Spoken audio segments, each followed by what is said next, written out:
I burst through the double doors of my parents' Tudor-style home, the evening air clinging to my rain-soaked hair. The chandelier light hits my face, momentarily blinding me as I stumble into their marble foyer. My swollen eyes scan the crowded room where champagne glasses clink against the backdrop of classical music. Mom spots me first. Her smile freezes, then melts into a tight-lipped grimace as she excuses herself from a cluster of well-dressed guests. She glides toward me in her navy silk dress, pearls gleaming at her throat. "Vanessa, not now, we have guests," she hisses, her perfectly manicured hand gripping my elbow. "Blake's engagement party is not the time for whatever this is." Dad appears at her side, jaw clenched beneath his silver beard. "Let's take this somewhere private," he mutters, steering me toward his study while glancing over his shoulder at the curious onlookers. The heavy oak door closes behind us with a solid thud. I stand trembling on the Persian rug, water dripping from my coat onto the polished floor. Mom's eyes follow each droplet as if I'm soiling a museum. "Zoe collapsed at school today," I say, my voice breaking. "They rushed her to Portland Memorial." Dad shifts his weight. "Is she all right?" "No." The word hangs between us. "She has a congenital heart defect. The doctor said without surgery in the next 48 hours she could." My throat closes around the unthinkable. Mom's hand flutters to her chest. "Oh dear. Well, surely your insurance." "I don't have insurance right now," I whisper. "The business has been struggling. I was going to enroll next month when the new client payment came through." Dad's face hardens. "How much?" $95,000. I force the words out. "I've tried everything. The hospital payment plan only covers a fraction. The bank won't approve an emergency loan without collateral." I sink to my knees, something I swore I'd never do in front of them again. I've never asked for anything. Not when Mark lost his job. Not when the roof leaked. Not when I needed startup funds. My hands shake as I reach for Mom's perfectly pressed slacks. "Please help save her. She's your granddaughter." Dad's eyes dart toward Mom. A silent conversation passes between Theme and I've witnessed my entire life but never been part of. Mom sighs, her shoulders dropping slightly. "We simply can't, Vanessa. Blake's wedding is in 3 months. We've already committed to covering the costs." "What costs could possibly?" "Always trying to steal my spotlight, sis?" Blake's voice cuts through the room as he leans against the doorframe, champagne flute dangling between his fingers. His fiancée Lauren hovers behind him, her diamond ring catching the light. "Not now, Blake." I start, but Dad interrupts. "We've already put down $250,000 for the venue, catering, and honeymoon package," he explains as if discussing a reasonable business investment. "Non-refundable deposits." My mind flashes to the hospital room I left just an hour ago. Zoe's small body swallowed by white sheets, the oxygen mask fogging with each labored breath. The crayon drawing clutched in her handstick figures labeled Mommy, Daddy, me, Grandma, and Grandpa, Doctor. Levine's compassionate but firm deadline. "We need payment confirmation by tomorrow afternoon to schedule the surgery." I stare at them, these strangers wearing my parents' faces. Dad checks his watch. Through the door, laughter rises from the party. "Maybe you should have planned better," Mom whispers, adjusting her braceletta family heirloom she promised would be mine someday. "There are consequences to poor financial decisions, Vanessa." I rise slowly, something hardening inside me with each passing second. The desperation that carried me here transforms into something colder, sharper. "My daughter might die, and you're worried about a party?" My voice doesn't sound like my own anymore. Blake snorts, swirling his champagne. "Always so dramatic. Get better insurance next time. Some of us have actual plans for our future." My hands tremble as I reach for Mom's wrist.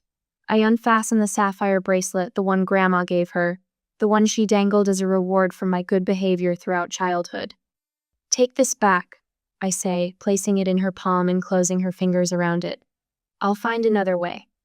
Dad clears his throat. "Vanessa, be reasonable." I straighten my spine, shoulders back, chin lifted. I've never seen more clearly in my life. Walking through the crowd of whispering guests, I feel their eyes on my back. Someone murmurs, "Poor Gerald and Monica, that must be the troubled daughter." Another replies, "Such a shame, bringing drama to Blakeshall night." The night air hits my face as I step outside, but I don't feel the cold anymore. My phone buzzes with a text from Mark. "Any luck?" I look back at the glowing windows of my parents' mansion. 6-year-old Zoe's voice echoes in my mind. "Grandma and Grandpa have the biggest house ever. Do they love us big too?" I type my response. "No, but we'll save her anyway. And I will never knock on that door again." I pace our kitchen at midnight, the landline receiver pressed against my ear, my voice hoarse from hours of pleading. The digital clock's red numbers mock me. 46 hours until Dr. Levine's deadline. "Please," I whisper to the loan officer. "My daughter's life depends on this surgery." "I'm sorry, Mrs. Winters. Without collateral or a better credit score." The line clicks dead. Another rejection. I slump against the refrigerator where Zoe's crayon drawings hang by alphabet magnets. Her latest creation shows stick figures holding hands beneath a yellow sun. In the corner, she'd drawn a red heart with wobbly letters. "I told Mommy." Mark enters the kitchen, his eyes hollow with exhaustion. He places a crumpled check on the table. $8,000, he says quietly. "Johnson finally bought the Mustang."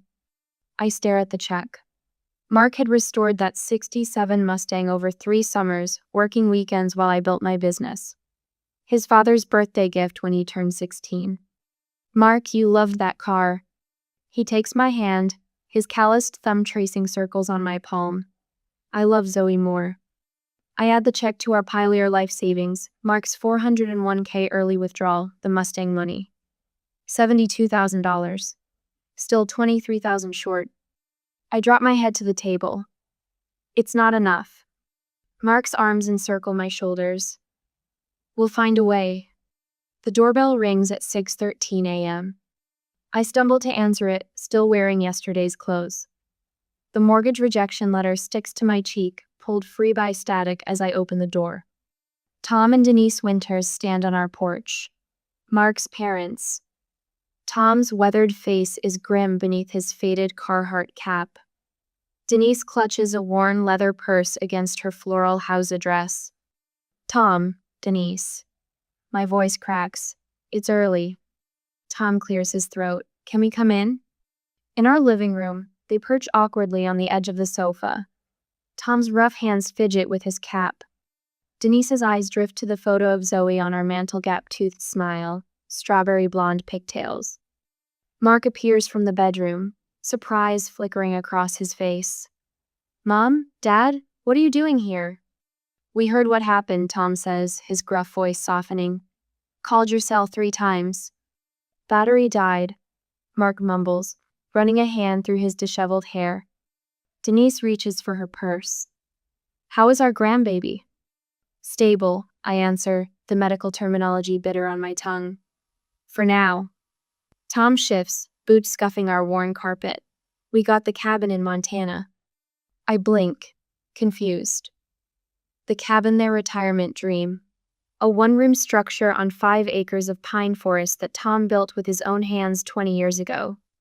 "What about it?" Mark asks. Tom exchanges a look with Denise. "Sold it. Got a decent price." "You what?" Mark's voice rises. "Dad, that cabin was your everything." "No." Tom's eyes, the same deep brown as Mark's, hold steady. "Family is everything." Denise opens her purse, removes an envelope, and places it on our coffee table. $38,000. The room blurs as tears fill my eyes. I stare at the envelope, unable to move. Mark kneels beside his mother. "We can't take this." "You can and you will," Denise says firmly. "This is what family does." The hospital waiting room smells of antiseptic and burnt coffee. I clutch Zoe's stuffed rabbit, its fur worn thin from years of nighttime cuddles. The surgery began 3 hours ago. Mark's hands tremble as he signs the last of the financial forms. The hospital administrator nods, satisfied with our cobbled-together payment. $72,000 from us. $38,000 from Tom and Denise. Less than 48 hours after my parents refused. Tom and Denise sit across from us, a thermos of homemade soup between them. They've barely spoken since arriving, just settled in for the long wait with quiet determination. Hour 10 passes. Then 12. 14. When Dr. Levine finally emerges, surgical cap still on, my heart stops. His tired eyes crinkle. She's going to make it. My phone buzzes a week later. A text from Blake. Mom wants to know if Zoe survived. Also, you're causing drama at my engagement dinner. I stare at the screen. Another text arrives. Dad told the Hamiltons you were too irresponsible to afford proper insurance. My voicemail icon flashes. Gerald's voice fills my ear. Your actions reflect poorly on this family's reputation. I delete it without listening to the rest. The mail arrives that afternoon. Cream envelope, gold embossing. Blake and Lauren's wedding invitation, addressed only to Vanessa. No mention of Zoe, no mention of Mark. In Zoe's hospital room, Tom sits beside her bed, teaching her to cast an imaginary fishing line. Her IV-bruised arm follows his movements. When you're better, he promises, we'll take you to real water. Zoe giggles. Can I catch a shark? Start with trout, Tom winks. Work your way up. Denise bustles in with another container of homemade stew. She's brought a different meal every day, filling our refrigerator with labeled containers of comfort food. Mark enters behind her, arms full of Zoe's school books. He's been handling childcare, household duties, and supporting my clients while I keep hospital vigil. I watch them, this circle of love around my daughter. No designer clothes or country club memberships. Just steadfast presence when it matters most. The truth settles in my chest. Blood doesn't make family. Love does. Between Zoe's treatments, I sketch new designs at her bedside. My employees drop by with meals and updates on projects they've covered in my absence. Clients send flowers. Neighbors organize meal trains. Mark's coworkers donate vacation days so he can stay home longer. This small community wraps around us like a protective shield. I record each kindness in Zoe's journal, proof that goodness exists beyond the walls of my parents' mansion. As Zoe sleeps, I make a promise to myself. I will never be vulnerable like this again. Not financially, not emotionally. And when I rise from these ashes, I'll remember who was there to fan the flames of hope and who left us to burn. The desk lamp casts a halo around my sketches as midnight creeps toward 1. My eyes burn. 3 cups of cold coffee form a half moon around my workspace, casualties of concentration. Through the doorway, Zoe sleeps on the pull-out couch, her small chest rising and falling beneath her favorite Wonder Woman pajamasa gift from Tom after her surgery 4 months ago. I stretch my cramping fingers and glance at the wall calendar, red X's marching across the days. Mortgage payment, 2 weeks overdue. Electric bill.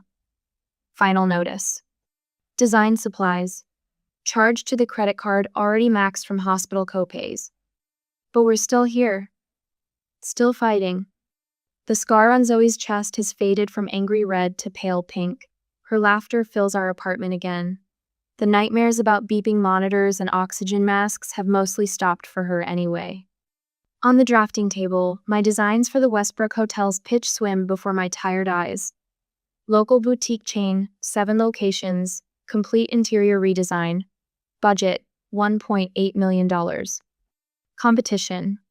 3 established firms with impressive portfolios and actual offices, not kitchen tables doubling as workspaces. My phone buzzes. Mark's text reads, "Don't stay up all night. They'd be crazy not to pick you." I almost believe him. "You look like you need this more than me," Denise says, pressing a travel mug of coffee into my hands the next morning. She and Tom arrived at dawn, ready for grandparent duty while I prepare for the biggest pitch of my career. Tom's already on the floor with Zoe, helping her build a fort from couch cushions. His arthritis must be screaming, but he'd never say a word. What if I blow this? I whisper to Denise, my voice catching. Her weathered hands frame my face. Then you'll find another opportunity, but you won't blow it. She straightens my blazer collar. You remind me of the dogwood outside our first house. Storm knocked it sideways, but it grew back stronger. Different angle, but even more beautiful. Tom looks up from the fort. Knock 'em dead, kiddo. Zoe races over, wrapping herself around my legs. Make pretty buildings, Mommy. I drop to one knee, holding her small shoulders. I'll be back before dinner. Grandpa's making his famous sketty, she says, with solemn importance. I kiss her forehead, breathe in her little girl scent of strawberry shampoo and Play-Doh, and stand to face the day. The Westbrook Hotel's conference room intimidates with its wall of windows overlooking downtown Portland. 5 executives in tailored suits examine my modest portfolio while I set up my presentation. My hands tremble slightly as I arrange material samples on the gleaming table. Miss Winters, the CEO begins. Your firm is considerably smaller than the others we're considering. He glances at my proposal. In fact, I'm not seeing evidence of a firm at all. Just you? The room chills by 10 degrees. I force myself to meet his eyes. Currently, yes, but that's about to change. A skeptical silence settles over the room. I take a deep breath and begin. Hotels aren't just places to sleep, I say, unveiling my concept boards. They're where people shelter during life's biggest moments, the first night of honeymoons, family reunions, business triumphs, sometimes even grief. The marketing director's phone vibrates. She glances at it, dismisses the notification. I continue despite the sinking feeling in my stomach. The difference between a forgettable stay and a memorable one isn't thread count or lobby size. It's whether a space feels like it was created for humans or for photographs. I reveal my designs, room-by-room spaces with secret reading nooks, family suites with thoughtful touches for kids, business rooms with adjustable lighting that combats time zone fatigue. The financial officer checks his watch. Time for my final play. I pull out photos of Tom and Denise's cabin before and after my redesign. Last year, my in-laws sold their cabin to help pay for my daughter's heart surgery after my parents refused to help.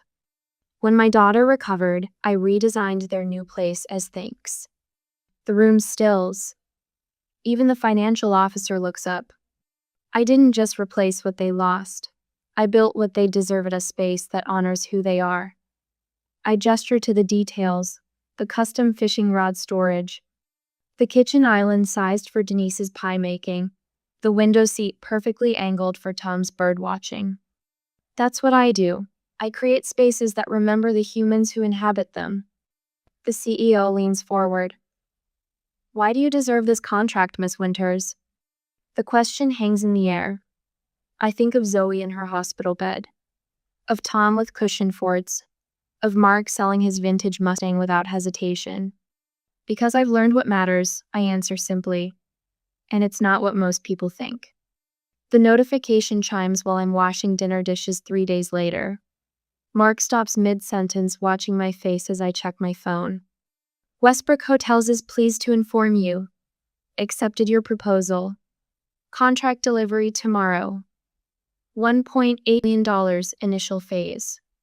The phone slips from my fingers. Mark catches it, reads the screen, and lets out a whoop that brings Zoe running from her bedroom. He lifts me off my feet, spinning me in circles while I sob and laugh simultaneously. Zoe dances around us, caught in our jubilation, without understanding its source. We did it, I breathe into Mark's shoulder. We actually did it. 6 months later, I stand in the doorway of my actual office. Not a corner of the living room, not a borrowed desk in someone else's building. Winters Design Studio etched in frosted glass on the door. Behind me, 3 designers work at their stations. The Seattle expansion opens next month. 4 more hires pending. My phone buzzes with a text from Blake. Heard about your success. Mom and Dad talking about reaching out. Thought you should know. I delete it without responding. A package sits on my desk. Inside is a framed photo Tom, Denise, Mark, Zoe, and me on the porch of their new cabin, twice the size of the one they sacrificed. My first major purchase after the Westbrook contract. Another text arrives. Dad asking about family investment opportunity. For your information. I smile, thinking of the magazine interview I gave yesterday. The journalist seemed particularly interested in how I built my business without family support. The phone rings me assistant letting me know the Seattle contractor is on line 1. Take a message, I tell her. I'm heading home early for my daughter's birthday party. I gather my things, looking once more at the photo on my desk. Tom and Denise will be waiting at our house, helping Mark with decorations. Zoe's school friends will arrive at 4. Her real grandparents, as she calls them, have planned a treasure hunt in the backyard. Later, when cake has been eaten and presents opened, Mark finds me on the porch steps. Everything okay? He asks, settling beside me. I look at our home, filled with laughter and light, at the people who showed up when it mattered most. We built this together, I tell him, taking his hand. All of us. My phone buzzes against the marble countertop of my kitchen. A notification from LinkedIn. I swipe it open, then freeze. There it is, my face staring back at me from the digital cover of Entrepreneur magazine. The headline reads, Rising from the Ashes, How Tragedy Sparked a Design Revolution. The knot in my stomach tightens, then releases. 3 years of work, blood, and tears captured in a single glossy image. Mark comes up behind me, his hands warm on my shoulders. It's real, he whispers. It's real, I echo, my voice catching. I scroll down to the pull quote they've highlighted in bold. My own parents let my daughter suffer for a party. That's when I realized blood doesn't define family. The truth sits there, undisguised and raw. The words I spoke during the interview without flinching. No pseudonyms, no vague references. Just the unvarnished reality of that rainy night when my parents chose Blake's wedding over Zoe's life. Any regrets? Mark asks, his thumb tracing circles on my shoulder blade. Not one. By afternoon, my phone won't stop ringing. The article has been shared over 20,000 times. Business influencers I've admired for years are praising my integrity in the face of impossible choices. 3 podcast invitations arrive before lunch. Mom, why is your picture everywhere? Zoe asks, her small finger pointing at my laptop screen where another share notification pops up. I lift her onto my lap, her healthy heart beating against mine. Remember how I told you that sometimes stories help other people feel brave? She nods, solemn. At 9, she understands more than I sometimes wish she did. Well, I told our story. The first hint of fallout comes from an unexpected source, Elaine Withers, who sits on the same charity board as Monica. She calls me directly. I don't know if I should tell you this, she starts, voice lowered as if someone might overhear. The Palmers didn't come to the spring fundraiser. Gerald claims they had another engagement, but Elizabeth saw them pull up to the country club, then turn around and leave when they spotted the Hendersons. I say nothing, letting her continue. Rumor has it their furniture store has lost 3 corporate accounts in the last month. People talk, Vanessa, and after that article, I thank her for the call, keeping my voice neutral. But after hanging up, I don't feel the rush of satisfaction I'd imagined. Just a hollow sort of completion, like turning the final page of a book you've waited years to finish. A text from Lauren, Blake's wife of 2 years, arrives next. Just read your story. Blake never told me. Is it really true? 2 days later, while reviewing blueprints for our Denver expansion, my assistant interrupts with news from Mark's cousin who works at Blake's firm. He didn't get the promotion, she says, eyes wide. Apparently his boss read the article and questioned his character and judgment. Blake threw a fit, accused you of sabotaging him. I look around my growing office, a team of 16 designers working at their stations, the wall of awards for our healthcare facility designs, the framed mission statement about creating spaces that heal. None of this built on vengeance. all of it constructed on the foundation that crisis revealed. By summer, our company opens offices in Denver and San Diego. The feature on Good Morning America focuses not on family drama, but on our commitment to hiring single parents and providing full health care from day one of employment. Your health insurance policy costs more than industry standard, the interviewer points out. Doesn't that cut into your profits? I think of Zoe's scar, a thin white line down her chest. Some costs are investments, not expenses. The Heart Foundation's first fundraiser raises enough for 12 children's surgeries. Tom gives a tearful speech about second chances, his weathered hands gripping the podium.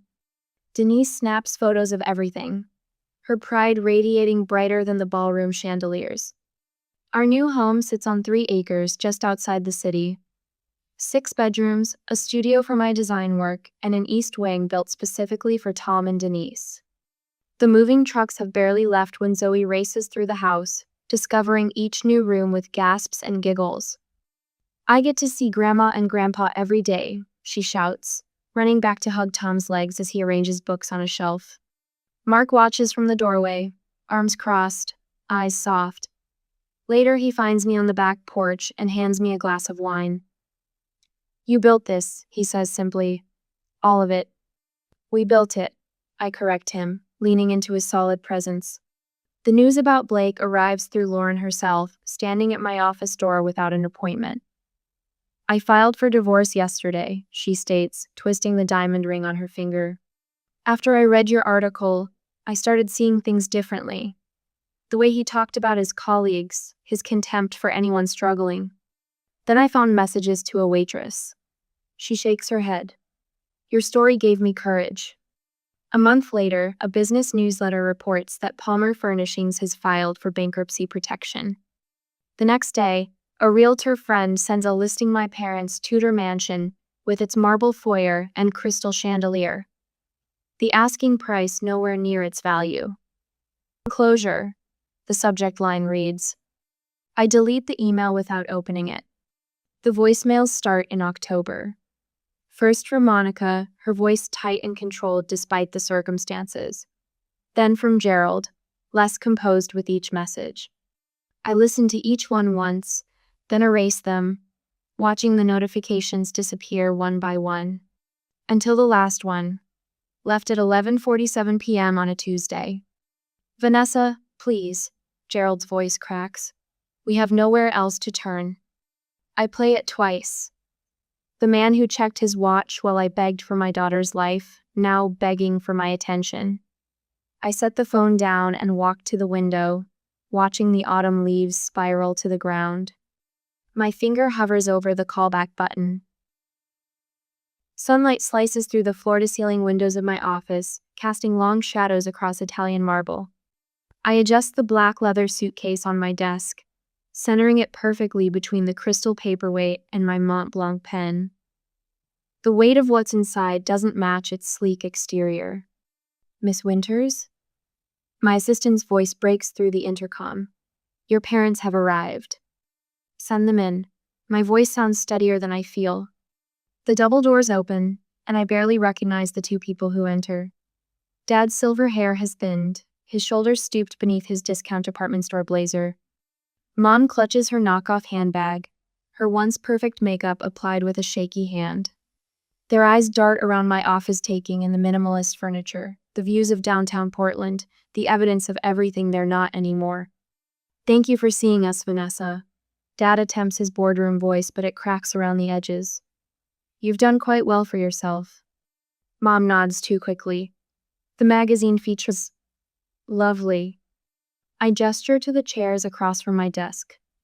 They sit in unison, the choreography of the desperate.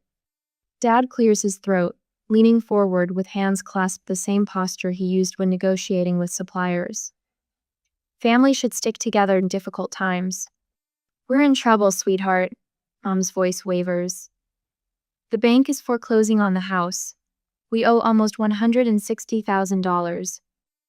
The economy hasn't been kind to traditional furniture stores. Dad's eyes fix on a point just past my shoulder. Online retailers have changed everything. Your success is remarkable, Mom adds, forcing brightness into her tone. We always knew you had potential. The rehearsed compliment hangs between us. If you had just explained how serious Zoe's condition was, Dad says, his voice dropping to a conspiratorial whisper, we might have understood better. It happened so fast, and with Blake's engagement that night. My gaze shifts to the framed photographs on my desk. Zoe in her hospital bed, small fingers clutching the stuffed rabbit Tom gave her. The heart monitor tracker still visible on her tiny wrist. Another frame holds Tom and Denise at Zoe's kindergarten graduation, their weathered faces beaming. Beyond them stand 3 crystal awards from the Children's Heart Foundation I established last year. 3 years, 2 months, and 14 days, I say. They exchange glances. That's how long it's been since the night of Blake's engagement party. Dad shifts in his seat. Vanessa. It was raining. I came to you soaking wet. My shoes squeaked on your marble floor. My voice remains calm, factual. Mom, you said, we simply can't, Vanessa. Blake's wedding is in 3 months. Her face pales. I don't think those were my exact. Dad, you explained that you'd already spent $250,000 on Blake's wedding. Non-refundable deposits. His jaw tightens. Now that's not. I reach for my phone, tapping the screen before setting it on the desk. Gerald's voice fills the room. Vanessa, your irresponsible financial decisions aren't our problem. Blake manages his money properly. Perhaps you should take notes instead of asking for handouts. It reflects poorly on this family's reputation. The recording ends. Silence stretches between us. Did you ever once visit Zoe in the hospital? I ask. Mom's eyes drop to her lap. Dad's throat works soundlessly. Mark's parents sold their cabin, their retirement dream, to help save their granddaughter. Tom sat in that waiting room for 14 hours straight. Denise learned to change Zoe's bandages and monitor her medication. They showed up. I stand, my palms flat against the cool surface of my desk. Do you know what Zoe asked me after she recovered? Why don't Grandma and Grandpa love me like Grandma Denise and Grandpa Tom? Mom's mascara smears as tears track down her cheeks. With steady hands, I slide the suitcase across the desk toward them. Take it, I say, and leave. From this moment on, I'm no longer your daughter. Dad's fingers tremble as he unlatches the case. Inside, neatly stacked bills fill every corner. $160,000, I tell them. Exactly what you need, not a penny more. Vanessa, Mom starts. This isn't forgiveness, I cut her off. It's freedom. Mine. They stand slowly, Dad clutching the suitcase like a life preserver. Their reflections distort in the polished marble as they walk to the door, shoulders bent with the weight of their shame. When the doors close behind them, I remain standing until the sun dips below the skyline, painting my office in amber and shadow. My fingers brush across Zoe's photo, then Tom and Denise's. For years I carried the weight of their rejection like stones in my pockets, dragging me under. Not anymore. It's finally over, I whisper to the empty room. And for the first time since that rainy night, I feel the truth of those words in my bones. Not a weight lifts, a chain breaks. I watch Tom flip burgers on the grill, his weathered hands guiding Zoe's smaller ones on the spatula. She squeals with delight as flames leap up when the patty turns. That's it, kiddo. You've got the touch, he says, ruffling her hair. The late afternoon sun spills across our backyard, casting long shadows over the picnic table where Denise and Mark arrange plates, napkins, and condiments with easy familiarity. Their laughter carries across the lawn, a soundtrack I once thought belonged only in movies about other people's lives. Mom, Grandpa says I'm the best burger flipper in 3 states, Zoe calls out, her voice strong and clear, no trace of the fragile whisper that haunted hospital corridors 2 years ago. Only 3? I call back, reaching for the lemonade pitcher. I'd say at least 5. Mark catches my eye across the yard and winks. The smile lines around his eyes deepen, telling a story of weathered storms and unexpected sunshine. The garden gate swings open as the neighbors arrive with a homemade apple pie. Our small gathering swells with voices and movement-chosen family, expanding in concentric circles of warmth. Later, while Tom serves ice cream, Zoe tugs at my sleeve. She thrusts a paper into my hands, crayon colors bright against the white background. "I made us," she announces. 5 figures stand hand in hand beneath the yellow sun. Mark me, Zoe in the middle, Tom and Denise flanking us. Each face bears a wide rainbow smile. "It's beautiful, sweetheart." My finger traces the drawing. Zoe's brow furrows. "Lily at school has 2 grandmas and 2 grandpas. How come I only have 1 set?" The question catches in my throat.